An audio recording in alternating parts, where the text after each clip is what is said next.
This is Pet Life Radio. Let's talk pets.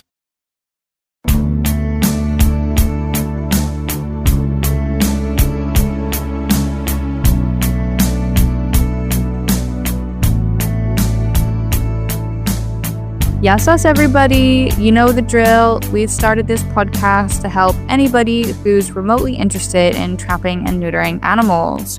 We're the help we didn't receive when we first wanted to get involved, and we want to be your new friends in the TNR world. I'm Adele, one of your hosts for this episode, and I'm so excited to welcome Anupriya back for a part 2 of our podcast. Hello. So Anupriya is from Dogs of Delhi Spay and Neuter and is an animal rights activist and vegan rescue founder.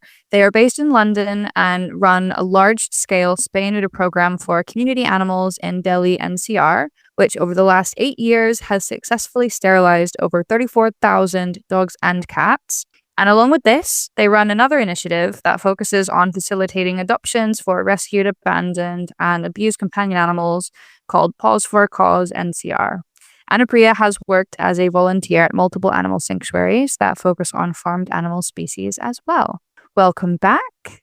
Glad to have you and hear from you again. Thank you. I'm glad to be back. So today we wanted to discuss a little bit more theoretically, something we talk about a lot as friends and co-charity runners, so to say, is decision making. There are a lot of decisions that we have to make either quickly or under pressure that affect all different kinds of things: our finances, our resources, our vet clinics, our volunteers, our fosterers, the future of that animal. So it's a very complicated process, but we often have to do it very quickly and it becomes kind of intuitive. So perhaps today we can talk about breaking that down a little bit and figuring out how to make good decisions that are in the best interest of the animals in our care. So one of the things we've discussed is how to approach treatment of animals. So while our primary focus is spay and neuter, we are inevitably going to find animals that need extra care in the field, right? What are some of the most common issues that you and your team discover animals suffering from when they're going out to catch them for spay and neuter and take them to the clinic, but they've got something else happening? So we come across lots of ailing animals because, as I said in the previous episode, we target areas that are quite neglected, do not necessarily have caregivers attached to these animals. So we end up getting a lot of maggot wounds that have become atrociously large. They probably started out as tiny little holes that could have been treated. But because there's neglect, we've had like full, in the entire skull, neck, shoulder, skin's just been chewed up by maggots. Very, very common. Often in the genitalia, there'll be maggots, which is really painful, uncomfortable, hard to treat because of the infection involved. So maggot wounds is one of them. Intentional brutality is also something, sadly, that we come across quite a lot in certain areas. We have, as we've talked about many times, I think privately before, is TVT, something people don't really, it's a sexually transmitted infection, again, very common. Skin infections, very common and thankfully quite easy to treat most of the time. And viruses. So viruses are the hardest in terms of really treating them properly, both for cats and dogs. Parvo and distemper in dogs is very, very common on the streets of Delhi. And feline panleukopenia is very, very common as well on the streets of Delhi. Not just on the streets, a lot of the caregivers we help actually have indoor-outdoor cats that they tend to keep taking into their house. And often these are cats from several different litters. They're being exposed to each other. And often if one of them has FPV, all of them have FPV. So very, very common as well. So fractures, is probably the most common issue that we come across. Okay. So this question of infectious diseases and viruses and things like that, which is really common no matter what country you're in. And there are certain ones like parvo, like distemper, like panleukopenia and distemper and things like that that are really deadly and contagious. and not necessarily zoonotic, but can be very deadly for the animals in our care. And if we are also considering taking them to a clinic, exposing them to other animals who are in that clinic, that could be a whole mess. So this might be one of the things that is really difficult to make a decision about. If you find animals who are sick, suffering from this, what would be your kind of approach to dealing with this kind of thing? Whether you intend, your intention is to go out and pick them up for a spay and neuter, or you're just like counting or surveying or something like that. How would you approach when you find these issues? So I'm going to tell you how I approach them, but also my general advice. I think you should only try to treat an issue if you have the bandwidth and the funds. A lot of people that I work with work really out of pure emotion and tend to pick up animals. So they'll see a sick animal, they very obviously have an infection, they'll have leaky eyes, they'll have, yellow green discharge coming out of their nose, and they'll take them home. Usually these people already have animals in their house, not necessarily all vaccinated, and vaccinations are not 100%. They don't necessarily protect an animal 100%. There's different strains of FPV, and I actually have started to really understand these strains. Every year we have a different kind of strain, and we know exactly what kind of symptoms to expect, etc. I would say only pick up an animal if you really want to follow through, and that means don't risk your existing responsibilities. So only pick them up if you have a space to isolate them, and make sure when you're taking them into a clinic, because our vets are not very careful about really wiping their surfaces, making sure their own nails and hands are clean. Often a lot of hands will touch the animals. So the vet, their assistants, the table, their tools, their thermometers, and they'll go right into the bum of another cat, immediately transmitting disease. So when we're taking on the responsibility of a sick, infectious animal, we're really taking on the responsibility of everybody we're exposing them to as well. So while we very rarely euthanize for anything like an FPV, a distemper, parvo, we treat them because they're highly treatable infections. They're really not hard to treat. If you know the treatment, they're very easy to treat. And if you get them on time, if they're obviously too far gone, they've really gone into the neurological stage, it's harder. But these are really resilient animals. The dogs on the streets of Delhi and the cats in the streets of Delhi are not fragile animals. They're quite resilient. So you can treat them, but you have to make sure you're following every single protocol. So we very can't remember a time I've euthanized for FPV, honestly. But they have a high survival rate. Then there's a standard treatment. It's not even case to case. If you know this animal has FPV, very easy to test for. You can do it yourself with a little poop. And you can treat them and make sure there's an isolated spot. There's a foster involved who knows the protocols to be followed. And secondly, if funds were no bar in Delhi, then there are hospitals that have FPV specific wards. Or have parvo and distemper specific wards. So you can get them admitted, and they usually do a decent job treating them. It's just that they're very, very expensive. That's really interesting that clinics have specific areas for animals with these illnesses, and perhaps it shows how common they are, but also how dedicated they have to be to treating them. Because to your point, you can treat them. It just has to be done properly. And so this is why we talk about having proper protocols around biosecurity and disinfection. Like you mentioned, making sure vet clinics are cleaning all their surfaces properly and not actively transmitting things between each animals and themselves in the cases of like Giardia and other types of parasites, which we can get ourselves. Yeah. And the fosters as well. So like you said, making sure that our fosters are going to follow protocols and keep the animals safe and the other animals in their care safe as well by following biosecurity protocols. And if we don't have these kinds of things in place, it makes it a lot more difficult to pick up and properly treat an animal. So I really like that you outlined that. Absolutely. And what I've seen is as soon as people become lax with that protocol, they'll end up having 2 other sick animals. They'll expend all their resources, and usually none of them will make it, So you really have to make sure you're doing, you know what you're doing, and take the right advice. Definitely. And I like what you've described, because I think a lot of people myself included in the past, have looked at things like FPV and thought, oh no, like, what can I do safely in this situation? Because it's so dangerous for the individual. Like, they could suffer a lot through the process. Can I safely put them back? Like, how long are they going to be in quarantine before they're safe to be with other animals? And because you've researched it and you understand, like you said, all the different strains and what the proper treatment is, that's really helpful in knowing what we can and can't treat and making decisions about this. FELV is something similar to this, right? Like in the past, a lot of, especially Global North organizations and shelters, if they have animals who test positive, even for FIV, which we know animals can live with a lot of times for many years healthily. And the same is being discovered about FELV as well. Like, yes, if they're very symptomatic, this is a problem. There's probably a lot of suffering and higher contagion risk. But if they're not symptomatic, they could have a few good years left in them still. Yeah, absolutely.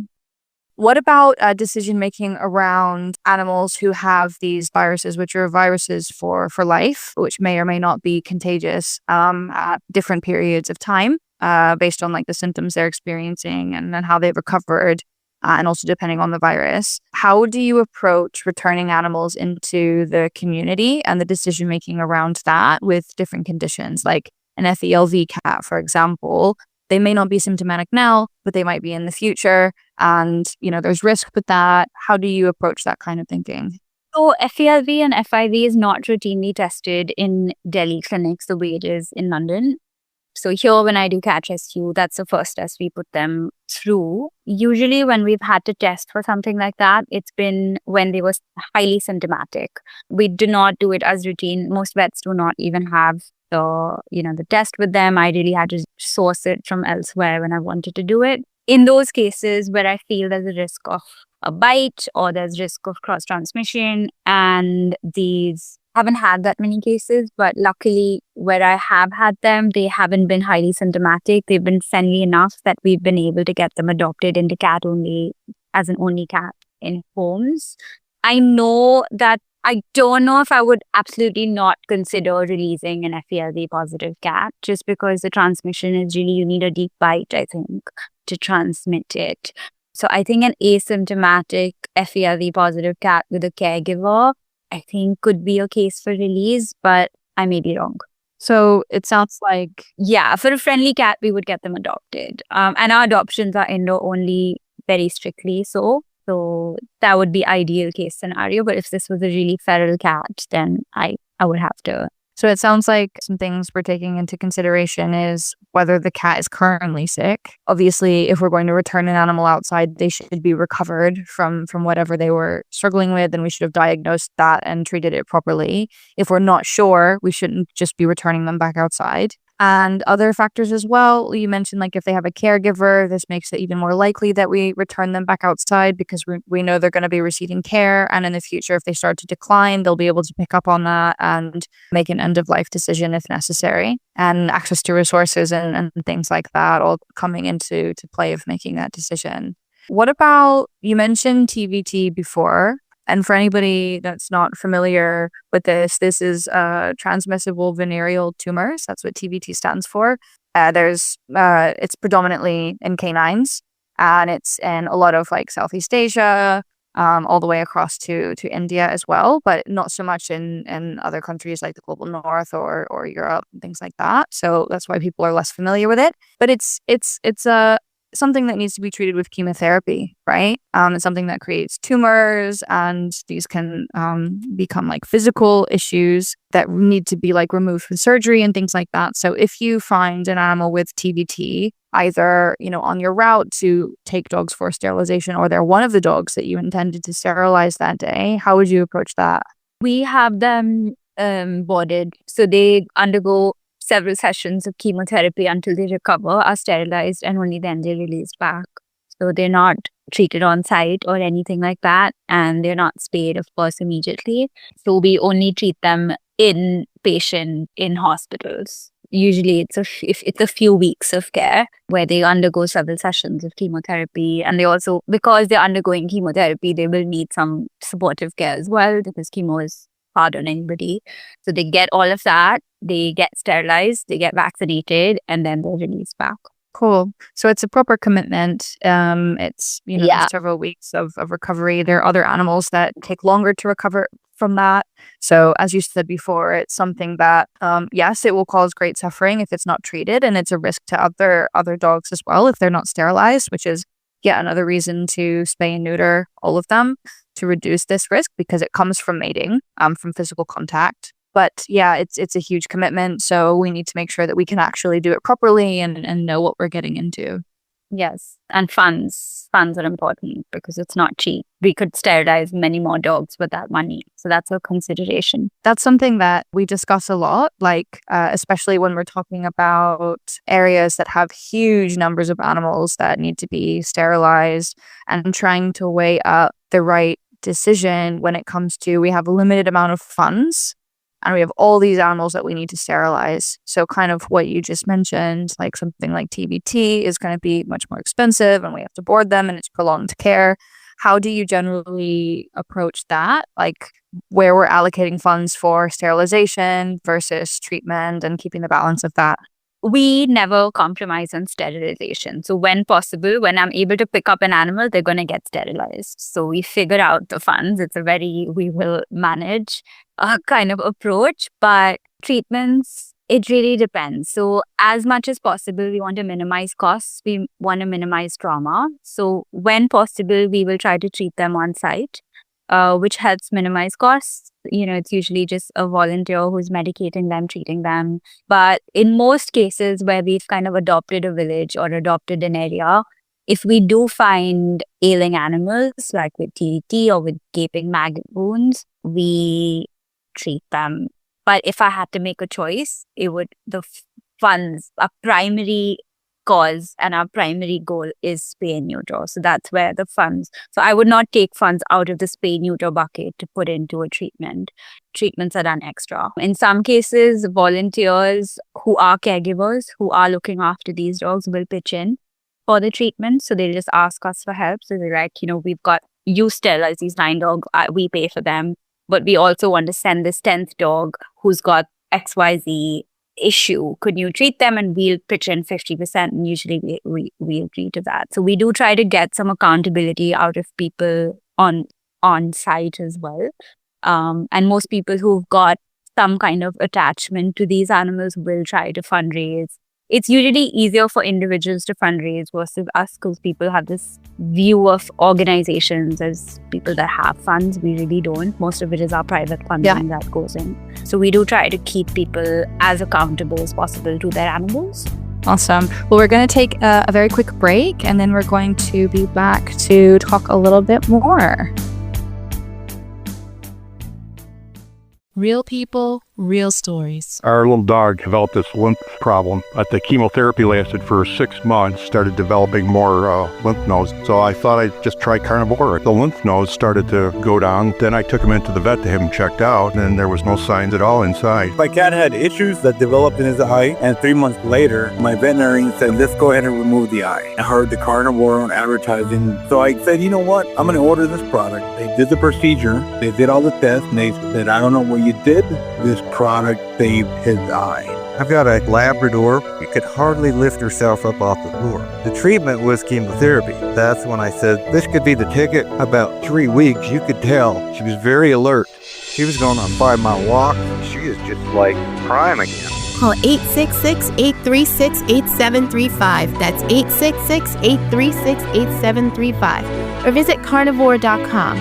That's carnivora.com. Use promo code PETLIFE at checkout for 15% off your order at carnivora.com. Let's talk pets. Let's talk pets On Pet Life Radio. Pet Life Radio. PetLifeRadio.com.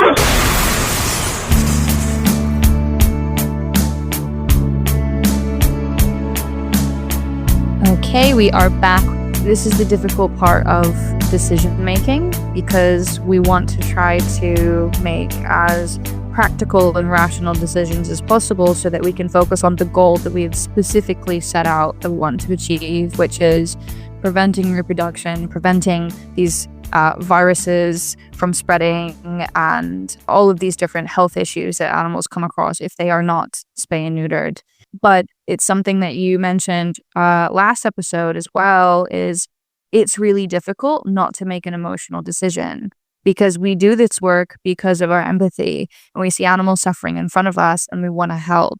And the reason we've come to spay and neuter is because we've made a logical, rational choice of the best way I can help the most amount of animals is with spay and neuter. It's an investment in the rest of their life.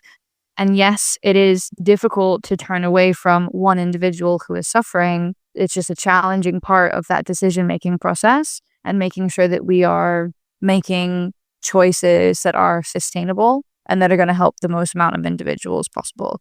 And it doesn't mean turning off our empathy. It doesn't mean turning away animals. You obviously treat a huge amount of animals, but there's always going to be more to treat, and there's always going to be more to spay and neuter. So we have to figure out what the most logical choice is for us, for our community, and for the resources that we have. Yeah, and also you see that immediately, because they're not reproducing once in 3 years. The cats are reproducing they get pregnant while they're still nursing.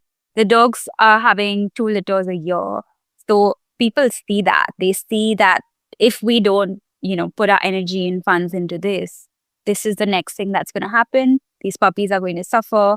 It's a loop. So my focus is spay and neuter and also vaccinations, because that already prevents a lot of this potential for viruses and diseases. But luckily, we've been lucky enough that we've been able to do a lot of treatment. So we do try to treat really as many as we can. But I know it's hard for private individuals to do that at that scale.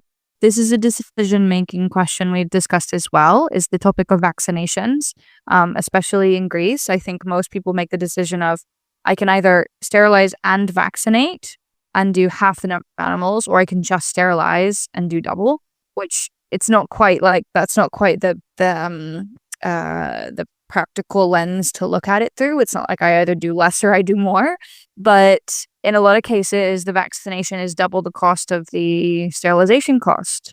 So how do you approach that? How do you justify the investment in vaccines over sterilizing more animals? Okay, so vaccination costs for me are not double of the sterilization cost. So on average, a vaccine costs around 270 rupees, which is like 2.5 pounds. A DHPPI vaccine, which is for the puppies. They get two to three for each puppy. We just keep separate funding for that, just because I've seen the amount of suffering, and I've seen if I've committed to certain areas and I've committed to certain volunteers, at least for some areas. Not everywhere do we do this. Not everywhere do we vaccinate beforehand. But in some areas where I know I can trust the local volunteers to manage the correct documentation, no like double vaccinations, no sort of over vaccinating, making sure we're monitoring them for any kind of post-vaccine issues, etc. We do it. So so for them, we do it. But there are areas where we just can't catch them twice, There I will, of course, still spay and neuter. I won't just not do it. But because I've seen the amount of suffering, and we do have the means to do it, and it's not that expensive because we buy them from the suppliers, so we don't get a vet to provide them to us, because vets charge like 500% profit on vaccines. We go to the producers, so MDS or whatever, the Novavax producers, and we buy them at almost cost price. And we have trained volunteers who have got paravet training that administer vaccines. I can do it as well. So when I go, I vaccinate them. So that's how we try to minimize costs around vaccines. Again, something that needs training. It's a skill, making sure there's cold chain maintenance. You're not just like keeping vaccines in a box and transporting them. Delhi gets very, very hot. So there's a lot of training. There's a lot of constantly making sure protocols are being followed. But I view vaccines as preventative and necessary care, but I understand that that's not always possible. And if I were given a choice and I only had limited funds, I would put them into spay and neuter as well. Yeah, I mean, those are really good points. Like going to suppliers is going to make things cheaper rather than just relying on vet clinics to provide us everything, and perhaps even learning to administer vaccines on our own as well. That could be a potential skill. Obviously, not every animal is handleable, especially if we're dealing with a lot of feral cats and dogs. And so we are reliant, but that doesn't we are reliant on the vets providing the vaccines, but that doesn't mean we can't give the vaccines to the vets that we've purchased. So I think to your point, like working within our means, but trying to find ways in order to do the best job possible and being creative with that. So those are good ideas. To your point, what do you do when you're going out to survey or pick up dogs for their sterilization trip and you find kittens and puppies and the people in the neighborhood are like, please take them. We don't know what to do with them. We need you to rescue them. Or your volunteers are like, can we take them? What should we do with them? What's the solution here? What do you usually decide? I mean, it really depends on why they want them taken away. Is it just because they don't want them there? Is it because they're sad about their suffering? We make a very hard line. We're only here to sterilize these animals. We're not here to take anyone away. We're bringing them right back to you.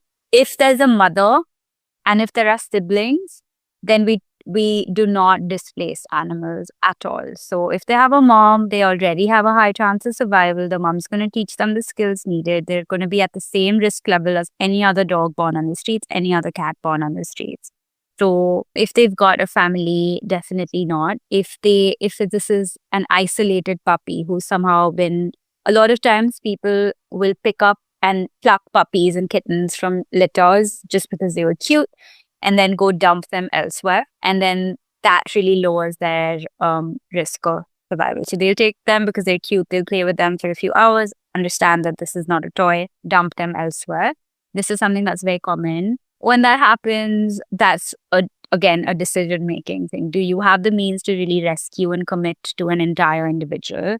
So if a volunteer tells me, hey, can we take these puppies? I tell them, go ahead and take that responsibility yourself, because I really limit the number of rescues we do. Obviously, that doesn't mean we don't. I always have some animals up for adoption that are directly being cared for by my organization specifically, and we're looking after them in foster care.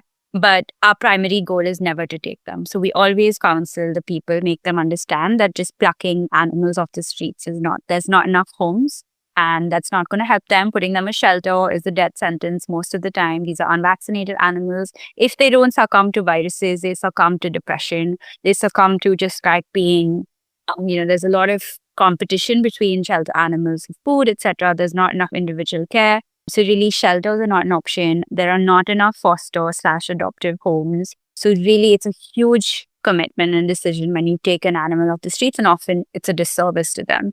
So we do counsel people against that as and when possible. Most of our volunteers that are kind of permanent volunteers have a lot of experience in this, so they understand and know when to make that decision. And usually they will also commit to the animals themselves. That doesn't necessarily mean they'll come under our care. In some cases, they do come under our care, but it's really a decision made around our bandwidth in that moment in terms of funds, in terms of time, because I get involved and then I need to have the time. I have a full-time job, so I need to have the time to make sure I can coordinate all the things this individual needs right now, which I can't always do. Yeah, so these decisions affect way more than the animal ourselves. They affect our whole team, the future of our organization's work, where we allocate resources, the other animals in our care. So that's why it's so important to put so much time into thinking about how we do our decision making. Yes. Because as you said, another viable option is vaccinate them, put them on a schedule for sterilization when they're old enough, and keep them in the community to be community dogs and cats. Yeah. Like I took a emotional decision last April to take Blackie in.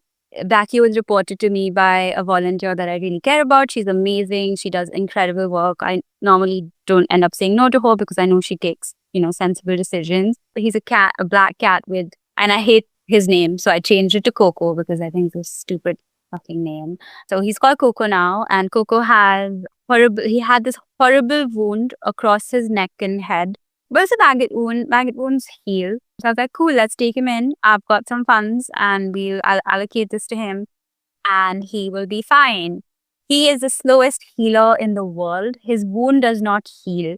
He has still not healed 16 months later because he keeps rubbing himself over things and reopening that wound up.